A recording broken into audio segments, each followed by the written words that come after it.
की मांग की है। इस मामले की सीबीआई जांच हो, इस मामले की तह तक जाए और जो दोषी है उसको सजा दी जाए। हम सीबीआई जांच करवा के रहेंगे इस मामले की। उसको गोली लगती है, सीने में लगती है, बाजू में लगती है, तो दोपहर में वो चैनल को इंटरव्यू दे रहा है बिंदास आवाज में। षड्यंत्र नहीं है तो क्या है? ये उसका खुद का भी काम हो सकता है षड्यंत्रकारी का, और उसके ग्रुप का भी काम हो सकता है। बापू भला ऐसा क्यों करेंगे? आखिरकार गुनाहगार को उसके गुनाह की सजा तो मिलनी ही चाहिए, लेकिन पुलिस और प्रशासन जिस तरीके से पूरे मामले में अपना कदम उठा रही है, इससे उनकी भूमिका ही संदिग्ध है और वो आश्रम के साधकों को अपने जुर्म का निशाना बनाने में कोई कसर नहीं छोड़ रही है। अहमदाबाद से भौमिक व्यास के साथ शक्ति Parmar, A to Z news, Delhi.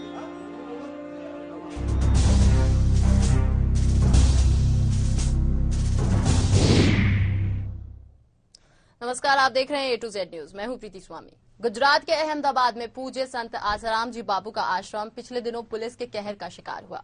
बेकसूर भक्तों पर पुलिस ने बड़ी बेरहमी दिखाई, उन्हें मारा पीटा गया, उनके साथ बदसलूकी की गई। 200 से ज्यादा लोगों को हिरासत में भी लिया गया। बाद में जब उनके खिलाफ कोई मामला नहीं बना तो उन्हें रिहा कर दिया गया। पिछले कुछ दिनों में देश के अलग अलग हिस्सों में आध्यात्मिक गुरुओं को निशाना बनाने की कई कोशिशें सामने आई हैं। उनके खिलाफ झूठे मामले बनाकर उन्हें समाज की नजरों में नीचा दिखाने की भी कोशिश की जा रही है। संतों के खिलाफ इस दुष्प्रचार में मीडिया का एक वर्ग भी बड़ी भूमिका निभा रहा है। भारत का संत समाज इस पूरी घटना से बेहद आक्रोशित है। आखिर क्या वजह है इसकी, इस तरह की पुलिस कार्रवाई के पीछे, और क्यों सरकार आध्यात्मिक गुरुओं को समाज की नजर में गिराने पर तुली हुई है, इस पूरे मामले पर हम अगले आधे घंटे चर्चा करेंगे। संतों की भावनाओं और उनकी प्रतिक्रिया आप तक पहुंचाने के लिए स्टूडियो में हमारे साथ मौजूद हैं आचार्य प्रमोद कृष्ण, जो कि कालिका पीठ संभल के पीठाधीश्वर हैं और लंबे समय से भारत की आध्यात्मिक चेतना को जगाने के लिए पूरे मन से जुटे हुए हैं। स्वागत है आपका आचार्य जी हमारे इस खास चर्चा में। हमारे आध्यात्मिक गुरु लंबे समय से देश को शांति दिलाने के लिए जी जान से जुटे हुए हैं। समाज में रहकर भी उसकी बुराइयों की चपेट में ना आना और साथ ही दूसरे लोगों को इनसे बचाने के लिए वो धर्म और आध्यात्म का प्रचार कर रहे हैं। फिर अचानक ऐसा क्या हो गया कि इन संतों पर इस तरह के आरोप लगने रहे? इस पर आप क्या कहना चाहेंगे? देखिए प्रीति, हमारा इतिहास साक्षी है कि जब जब कोई धर्म की बात करता है, सत्य की बात करता है, समाज के सुधारने की बात करता है, तो उस पर आरोप हमेशा से लगते आए हैं। लेकिन यहाँ आज ये मैटर दूसरा है। इसमें एक संत के ऊपर एक बार एक आरोप लगा, दूसरी बार दूसरा आरोप लगा, तीसरी बार तीसरा आरोप लगा, फिर किसी दूसरे संत पे आरोप लगता है, फिर चौथे संत पे आरोप लगता है। मुझे इसमें बड़ा दुख होता है और अफसोस है इस बात का कि भारत जैसे देश में, जो विश्व का धर्म गुरु भारत देश कहलाता था, आज उस भारत के अंदर संतों को एक विशेष दर्जा प्राप्त था और संतों को आज विशेष दर्जा की तो बात छोड़िए, एक सामान्य दर्जा भी प्राप्त नहीं हो रहा है। संत अगर कोई काम करते हैं तो उसको ऐसे देखा जाता है जैसे क्या कोई अपराध कर रहे हों।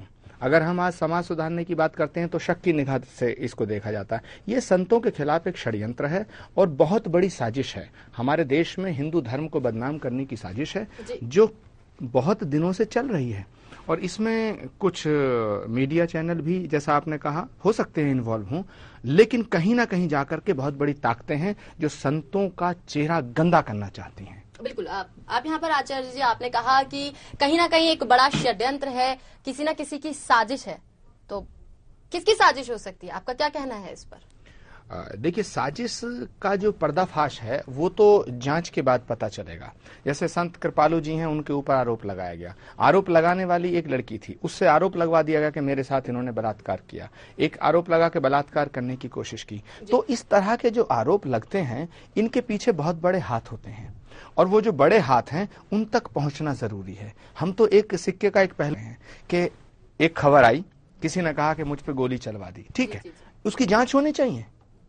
जो आसाराम बापू के ऊपर गुजरात में जो प्रकरण है उस पर मैं स्पष्ट रूप से, जैसे अभी चल रहा है, जिस टेलीविजन चैनल को आप खोलिएगा उस पर एक न्यूज चल रही है कि आशाराम बापू ने ये कराया, आशाराम ने ये कराया, वो कराया, और अभद्र भाषा का प्रयोग हो रहा है, जिससे हमारे देश का पूरा संत समाज दुखी है।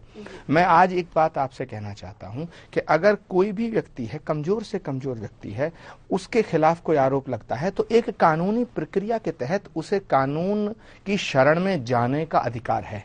लेकिन अगर एक संत के ऊपर आरोप लगता है जिसकी पूंजी ही प्रतिष्ठा है, जिसकी पूंजी ही इमेज है, उसकी इमेज को खत्म कर दिया जाता है और उसको अपना पक्ष रखने का मौका भी नहीं दिया जाता है। तो आप इस केस में क्या कहना चाहेंगे? क्या जिन भी संतों के ऊपर इस तरह के आरोप लगाए जाते हैं, क्या उनको मौका नहीं दिया जाता? नहीं, कहाँ मौका दिया जा रहा। एक आदमी के ऊपर हमला हुआ, मैं उसके प्रति भी चिंतित हूँ।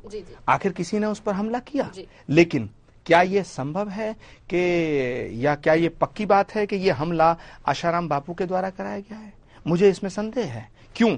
क्योंकि वो व्यक्ति बहुत दिनों से ये चर्चा का विषय बना हुआ था कि वो आशाराम बापू के खिलाफ है। तो जब एक व्यक्ति किसी के खिलाफ होता है तो जो तीसरे लोग होते हैं वो भी हमला कर सकते हैं। ऐसे बहुत से प्रमाण मिले हैं कि एक व्यक्ति की दूसरे व्यक्ति से दुश्मनी जब जग जाहिर हुई तो तीसरे व्यक्ति ने हमला कर दिया, क्योंकि वो व्यक्ति फंसेगा। लेकिन आचार्य, मुझे ऐसा लगता है, मुझे पक्का विश्वास है कि कोई भी संत जिसकी तपस्या 30 साल, 40 साल, 50 साल है, वो आखिर एक व्यक्ति को क्यों मरवाने की कोशिश करेगा? और अगर मरवाने की कोशिश करेगा तो ऐसे नौसिखिएपन से क्यों वो ऐसे काम करेगा कि उसको गोली भी चली, वो फिर मरा भी नहीं, और ये तमाशा, मुझे लगता है ये कुछ कॉन्स्पिरेसी है इसके पीछे। लेकिन इस पर्टिकुलर व्यक्ति की अगर हम यहाँ पर बात करें जिसे ये गोली लगी है, उसकी तरफ से बयान आया है कि उसे मरवाने की कोशिश की गई है और उसने साफ तौर पर सबके बीच में नाम लिया है आसाराम जी बापू का। देखिए, वो एक कठपुतली है, मोहरा है, गेम खेलने वाला कोई और है। इसकी जिम्मेदारी, ये एक बेहद गंभीर बात है, इसका दायित्व वहां की राज्य की सरकार पर है, राज्य की पुलिस पर है कि इसकी जांच होनी चाहिए, निष्पक्ष जांच होनी चाहिए। लेकिन जो हालात हैं वहां, मुझे ऐसा लगता है कि निष्पक्ष जांच होना संभव नहीं है। क्यों संभव नहीं है? क्योंकि एक मुकदमा दर्ज हुआ, उसमें जो व्यक्ति जिसकी गोली लगी उसने रिपोर्ट में कहा कि मुझे आशाराम बापू के इशारे पे मरवाने की कोशिश की गई है, मेरी हत्या की कोशिश की गई है। तो ठीक है, आरोप लगा दिया, एफआईआर दर्ज हो गई, उसका इन्वेस्टिगेशन होना चाहिए। लेकिन उसके इन्वेस्टिगेशन का जो तरीका अपनाया जा रहा है वो ये सिद्ध करता है कि जैसे वहां की सरकार आशाराम बापू को फंसाना चाहती है। जो उनका तरीका है, जो उनका स्टाइल ऑफ वर्किंग है, फंक्शनिंग है, वो गलत है। एक आश्रम में गए, आशाराम बापू की जांच करने के लिए आश्रम में जाना, आश्रम में बुरी तरह से अभद्र व्यवहार से पेश आना, वहां सैकड़ों संतों के साथ, सैकड़ों साधकों के साथ मारपीट करना, तो मुझे कहीं ना कहीं ऐसा लगता है कि वहां की सरकार भी आशाराम बापू को फंसाना चाहती है। तो जब ये बात पक्की है कि वहां की सरकार ही एक संत को फंसाना चाहती है, तो फिर बचाएगा कौन? राज्य सरकार की आप यहाँ पर बात कर रहे हैं, गुजरात के राज्य सरकार की अगर हम बात करें तो बीजेपी की वहां पर सरकार है। हमेशा से बीजेपी जो है वो संतों के फेवर में ही रही है, लेकिन जैसे कि आपने अभी बोला हमारे दर्शकों के सामने कि कहीं ना कहीं राज्य सरकार ही है जो संत आसाराम जी बापू को फंसाना चाहती है। इस पर आप क्या कहना चाहेंगे? एक बड़ा सवाल यहाँ पर ये उठ रहा है। देखिए, इसमें मैं बहुत साफ तौर से कहना चाहता हूँ, कोई भी राजनीतिक दल हो वो अपने फायदे के लिए काम करता है। जब उसे लगता है कि ये संत हमारे फायदे के लिए है तो वो संतों को संत मानता है, और नहीं संतों को दुष्ट बना के फांसना चाहता है। तो कोई ना कोई ऐसा बिंदु है कि जो वहां की जो सरकार है वो आसाराम बापू की हो सकता है ख्याति से चिड़ी हो सकता है उनकी प्रसिद्धि से चिड़ी हो, उनकी ताकत से चिड़ी हो सकता है आसाराम बापू ने कोई उनके खिलाफ ऐसे बयान दिए हों। कोई ना कोई कारण है इसमें। आप निष्पक्ष जांच कराइए। मेरी आत्मा, जो अंतरात्मा कहती है, मैं निर्भय होकर कहना चाहता हूं कि मुझे ऐसा लगता है कि ये घटना